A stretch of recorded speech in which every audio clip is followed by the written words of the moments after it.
Le 30 octobre 2017, le cadavre d'une jeune femme prénommée Alexia Daval a été retrouvé dans une forêt non loin de Greil, Haute-Saône.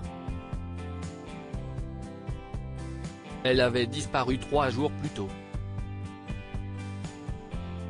L'enquête, dirigée par le procureur Emmanuel Dupic, a rapidement démontré que le responsable de ce décès était son mari Jonathan.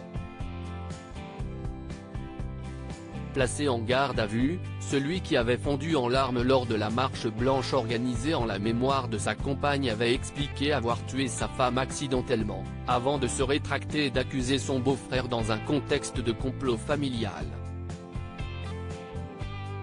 Mais il avait fini par reconnaître son crime, après plusieurs mois de dénégation puis de fausses accusations.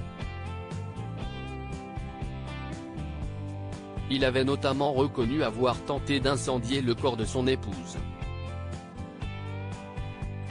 En novembre 2020, il a été condamné à 25 ans de réclusion criminelle, sans période de sûreté supplémentaire. Et après avoir passé plus de 3 ans en isolement dans la prison d'Ensisheim, Alsace, Jonathan Daval viendrait de trouver du travail.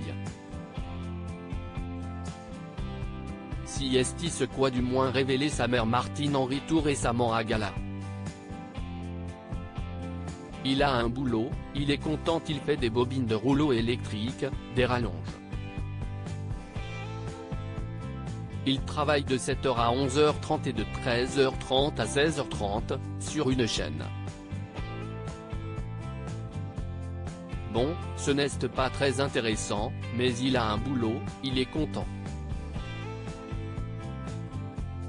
Ça l'occupe toute la journée, a expliqué sa mère à nos confrères, avant de préciser qu'il gagne 600 € par mois pour cette activité. Pour rappel, sa mère s'était déjà exprimée à de nombreuses reprises au sujet de son fils. Il y a quelques mois, elle avait été interrogée sur la révélation de l'homosexualité du meurtrier par le journaliste Dominique Rizet, spécialiste des faits divers pour BFM TV. Qu'il soit en couple avec un homme ou une fille, ça ne regarde pas la France, avait-elle alors estimé sur le plateau de Touche pas à mon poste, diffusé sur C8 et présenté par Cyril Hanouna. Monsieur Rizet m'a appelé et m'a fait des excuses, avait-elle ajouté dans la foulée.